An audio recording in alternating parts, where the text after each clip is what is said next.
Olá, saudações literárias. Eu sou Marcos Vinícius Gasques. Desculpem pela entrada atrasada assim, mas é que eu fui tirar esse livro ali para mostrar para vocês. Ele estava calçando uma porta que está ventando muito esses dias e não, eu não usaria um livro para calçar a porta, muito menos uma obra clássica como Os Sertões, que é um grande volume, mas antes de mais nada é um grande livro. Mas isso é essa introdução para poder compartilhar com vocês um pouco a minha opinião sobre a leitura de livros grandes, de calhamaços, ou livros que têm a reputação de serem difíceis de ler.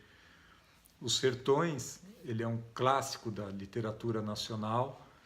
O Euclides da Cunha foi enviado pelo jornal Estado de São Paulo ali no fim do século XIX, para cobrir a campanha do Antônio Conselheiro, que estava praticamente fundando uma comunidade. Na verdade, tinha fundado uma comunidade com muitos seguidores e ele meio que rejeitava a tutela do Estado, mesmo a presença do Estado, e o Estado não aceitou isso.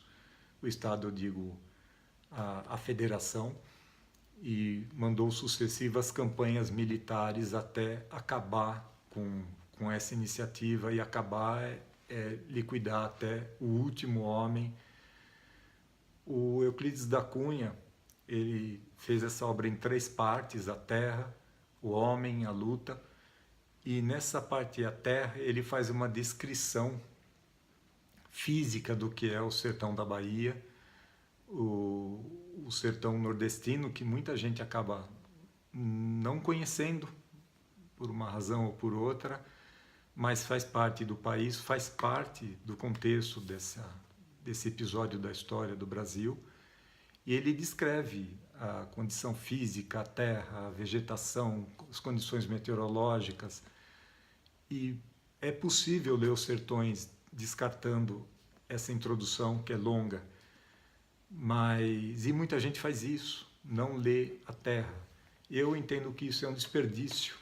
Euclides da Cunha foi um grande autor, ele escrevia muito bem, e é um retrato de um Brasil, como eu falei, muita gente acaba não conhecendo. Além disso, ele dá o suporte para tudo que vai acontecer. É a terra onde tudo vai acontecer. Então não faz sentido deixar essa leitura de fora e pegar só a parte de ação, que é quando o conflito de fato começa. Eu entendo que sim, você pode deixar de ler a terra, mas você vai perder uma boa parte de Canudos, da Guerra de Canudos, descrita por esse excelente profissional, e essa edição também muito especial que eu ganhei do meu amigo Fábio Agnati. Obrigado, Fábio. Com relação a essa questão dos livros que têm fama de serem difíceis de ler, não dá para deixar de falar de Ulisses, do James Joyce. Essa obra também grande, né? São aí 800, dependendo da edição, mais de 800 páginas, em que o James Joyce conta a vida, uma jornada do Leopold Bloom, que é o protagonista, ao longo de 18 horas por Dublin, na Irlanda.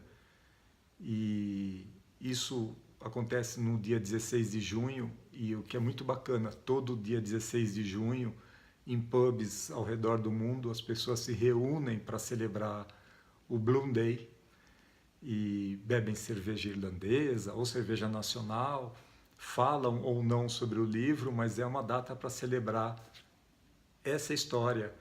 E se você for, não dirija depois, se beber a cerveja, pegue um táxi, pegue um Uber, pegue uma carona, mas vale a pena celebrar. Mais do que isso, vale a pena ler Ulisses, porque muita gente tem dificuldade com esse livro, porque o James Joyce usou aquele recurso chamado fluxo de consciência. Muitas vezes o personagem está caminhando por Dublin, ele está descrevendo uma área da cidade, e sem que o leitor seja avisado, o autor passa a transcrever o que vai na cabeça do personagem, que é o chamado fluxo de consciência. Então isso torna a leitura às vezes bastante desafiadora, mas esse desafio eu entendo como satisfatório, me dá um prazer, é um exercício intelectual, é uma leitura que exige uma imersão, uma atenção, uma entrega maior. É o caso também de um Dostoiévski. Aqui está apagado já, esse volume aqui é Irmãos Karamazov. Ele ainda é pequeno porque as letras eram muito pequenas, então uma edição um pouco mais econômica, encadernada, tudo mais, mas hoje a gente tem edições com fontes maiores, facilitam a leitura, mas o fato que é uma leitura bastante densa e fundamental para a formação de um leitor que de fato mergulhe na literatura de alta qualidade e o Dostoiévski vai fundo na alma humana, nos Irmãos Karamazov, vale a pena ler. Bom, outra questão que envolve assim leituras de entrega são as séries. Hoje muitos lançamentos não já começam de sair de um autor estreante e já começa falando em 5 livros, 8 livros de uma mesma história. Primeiro eu queria lembrar para vocês que o Tolkien, o mestre Tolkien, autor do Senhor dos Anéis, eu estou só com 2 livros aqui porque o livro inicial está com a minha irmã Adriana emprestado, e quando ele escreveu O Senhor dos Anéis, ele fez tudo num volume só, que iam além das 1000 páginas. O editor, com medo justamente desse preconceito com os livros grandes, ele recomendou dividir em 3. O Tolkien se submeteu para poder publicar a sua obra. Não houve grande dano, porque tem um lado bom, facilita a leitura. É mais difícil entrar num ônibus com um livro grosso do que com 3 volumes. Mas isso aqui é uma história só, e foi assim que o Tolkien concebeu e quis publicar. O editor preferiu dividi-lo em 3 volumes. Bom, temos outras obras como Guerra dos Tronos. O meu questionamento, comecei falando desses autores que agora só querem lançar séries, né? Quanto vale a pena a gente dedicar tanto tempo da nossa leitura a uma obra desse tamanho? E falando em tamanho, em número de páginas mesmo, aqui ainda falta o primeiro volume, que está emprestado. Porque o tempo que a gente está dedicando a ler todas essas páginas, que são muito bem escritas, a história é fascinante, é muito bacana, mas eu estou deixando de ler outros tantos livros, onde eu vou ter contato com personagens, estilos e tramas diversificadas e não só fechar o foco em um.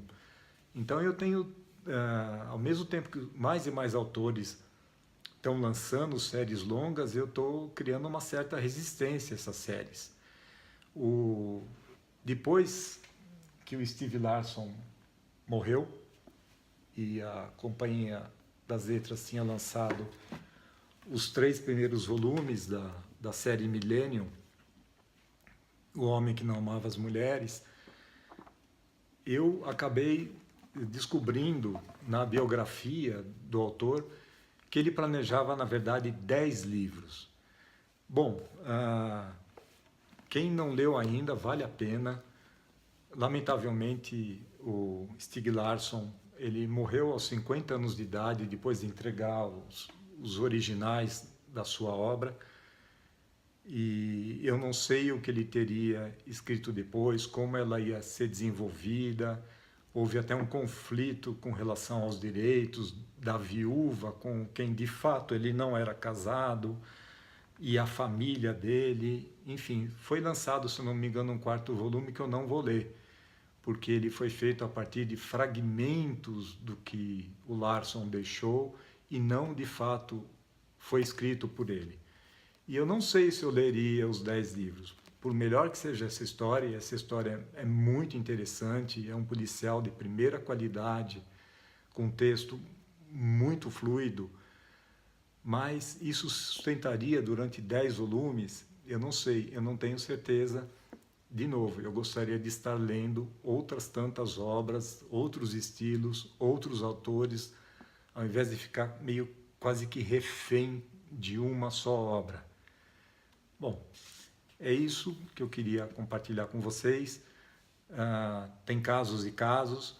Eu estou lendo Em Busca do Tempo Perdido, são 7 volumes, mas aí, quando se trata do Marcel Proust e de outros autores, a gente tem que fazer uma exceção.